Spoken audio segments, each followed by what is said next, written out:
They may not even know that they're what you call a whistleblower. They may not even know about the protection that whistleblowers have under whistleblower protection laws. They just want the government to do what's right. Corporate fraud works best in the shadows, behind corporate walls. How does the government bring these wrongdoers to justice? Whistleblowers. These are the stories of those who risk their careers to shine a light on allegations of fraud. Today on Fraud in America. This is Jeb White of Taxpayers Against Fraud. On today's episode of Fraud in America, we travel to Washington, D.C. to meet with Senator Charles Grassley. Senator Grassley has been a longtime champion of the False Claims Act and other whistleblower programs. Bottom line, Senator Grassley is the primary reason that our anti-fraud efforts are as strong as they are in the United States. In today's conversation, we talk about the success of the False Claims Act, the SEC whistleblower program, and other whistleblower programs. We also talk about the future of fraud in America. Today's episode is brought to you with support from Hayunen Law and also this season's support coming from David Herron. All of this happens on today's episode of Fraud in America. Well, Senator, thank you so much for meeting with us today. We are really honored for you to join us. There's so much I'd love to talk to you, recognizing you have very limited time. You're one of the busiest senators on the Hill, right? The Hill has recognized you many times as the busiest member of Congress. I really appreciate you taking time with us today. So I want to take you back. Why did you decide to get involved in public service to begin with? I learned to love politics and history from my mom and dad that talked about it around the dinner table all the time. They were never politically active other than voting. They were small farmers. I grew up in that environment and majored in political science, and if I hadn't been elected to the United States Senate, I'd probably be teaching political science at some university. Oh, wow. So you went to what's now the University of Northern Iowa, Yeah, right? The Panthers. Right. Yeah. Yes. Right, great. So what about your upbringing has set the principles for you going forward? I've talked to a number of senators who've called you the moral compass, especially on the Republican side. Is there anything from your childhood that's really carried you forward over the years?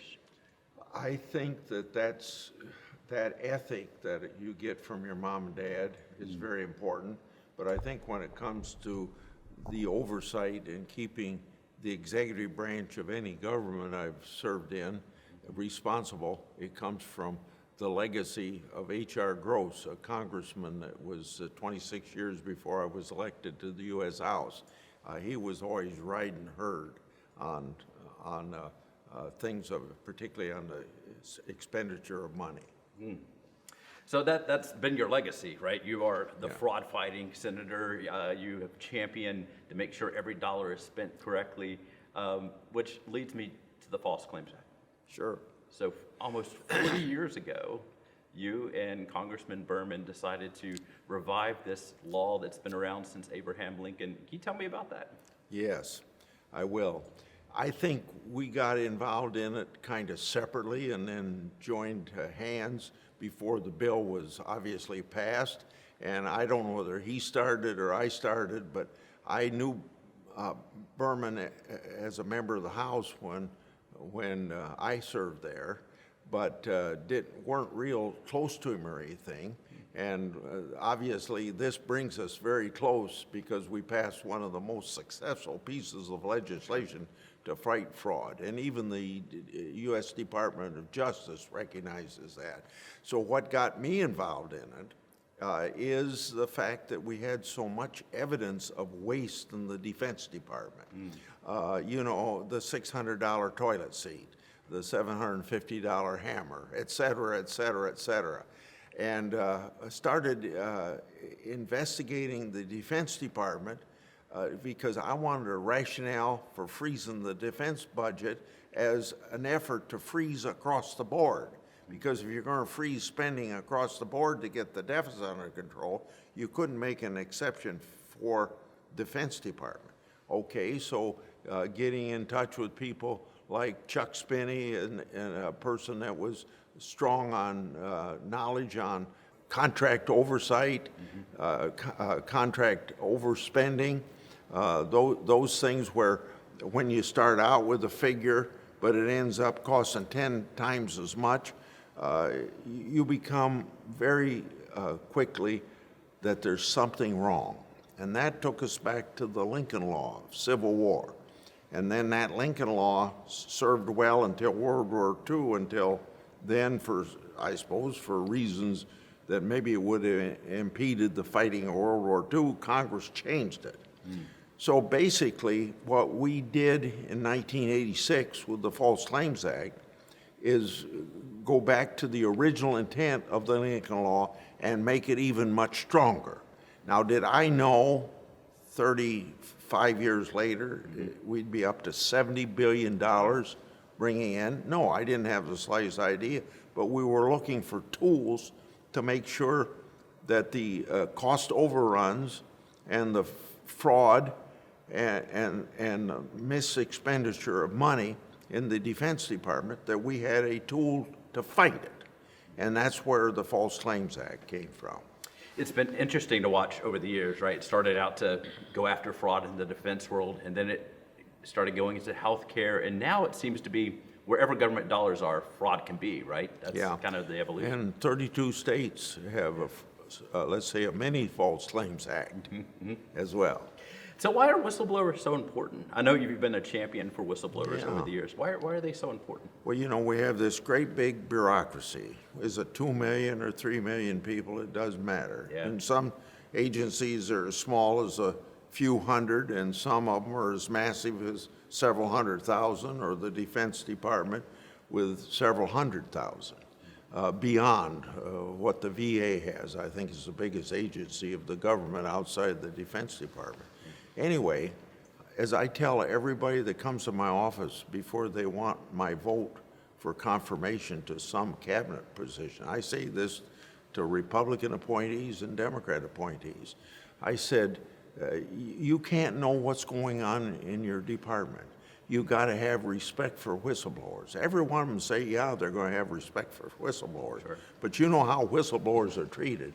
But the point is that down at the lowest levels of government or the mid-levels of government, if something's wrong, and most people that work for government just wants the government to do what government's supposed to do, spend the money according to what it was appropriated for, or follow the law the way the Congress intended the law to be passed, and when it isn't being done, they're patriotic people. They may not even know that they're what you call a whistleblower. They may not even know about the protection that whistleblowers have under whistleblower protection laws. They just want the government to do what's right.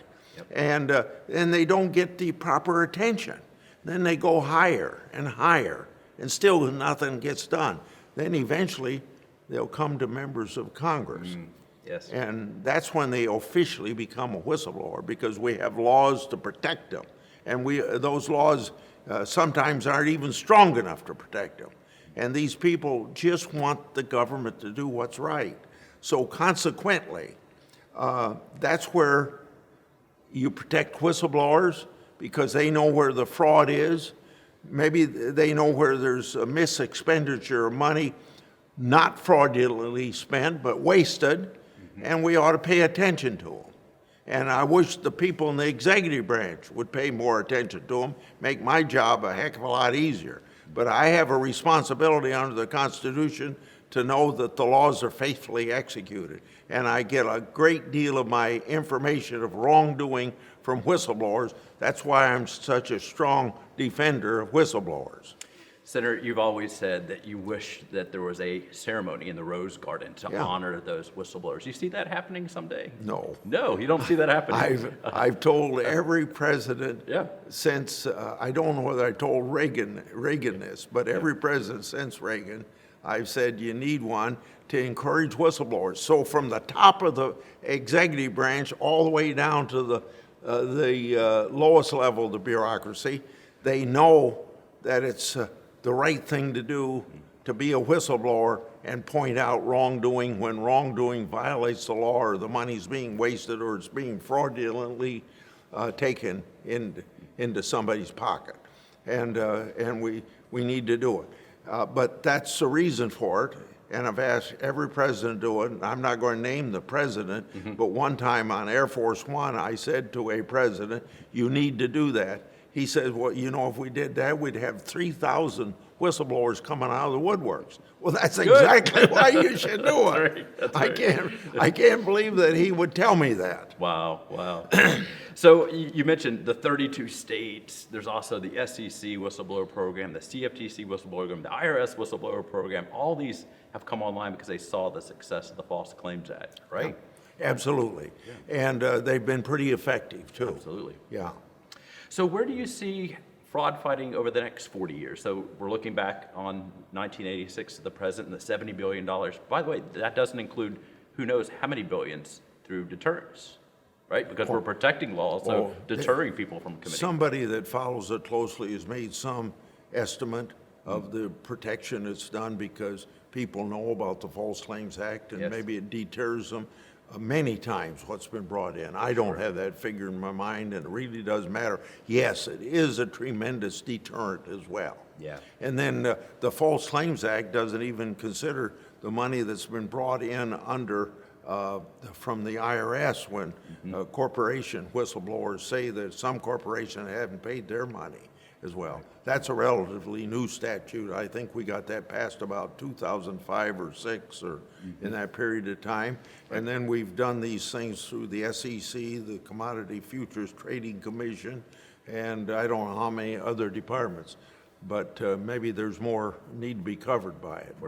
But the point is that it's a very useful tool.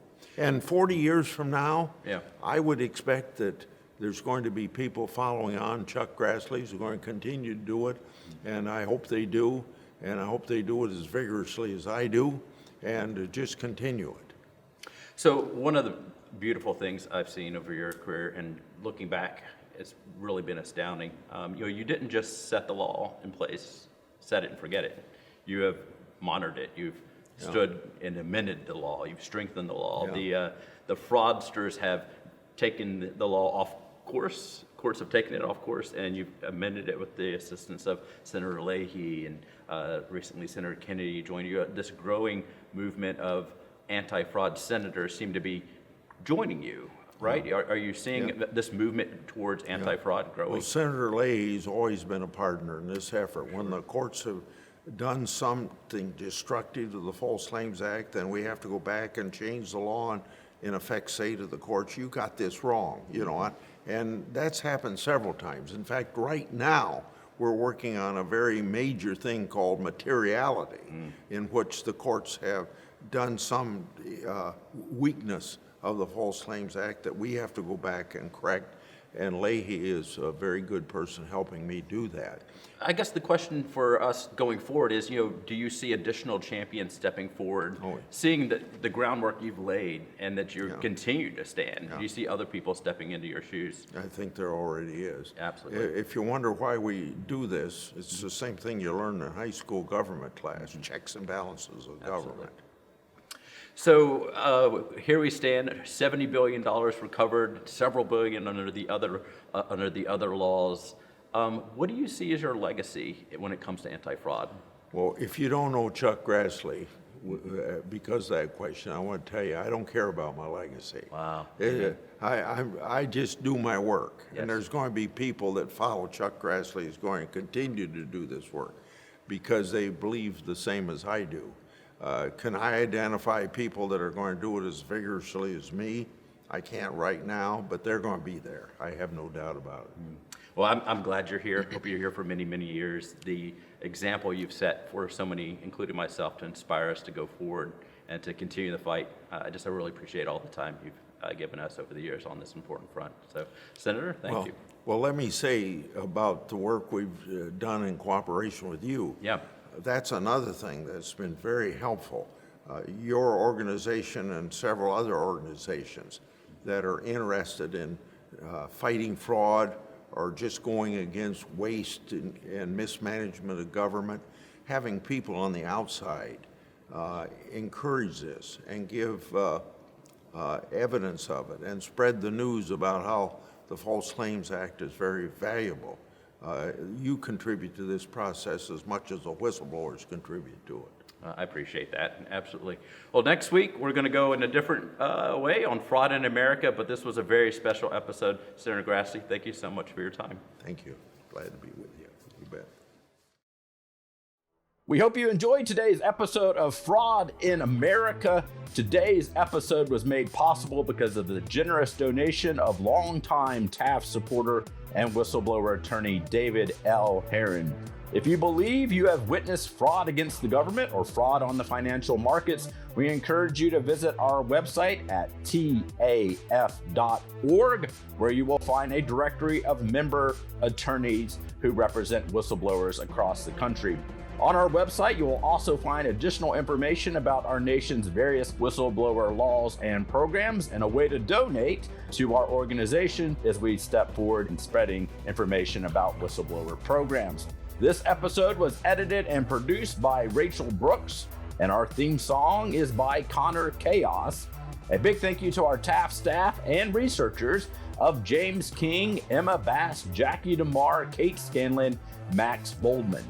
Fraud in America is a project of Taxpayers Against Fraud Education Fund. The opinions expressed on today's show belong solely to the guest and are not necessarily endorsed by the organization.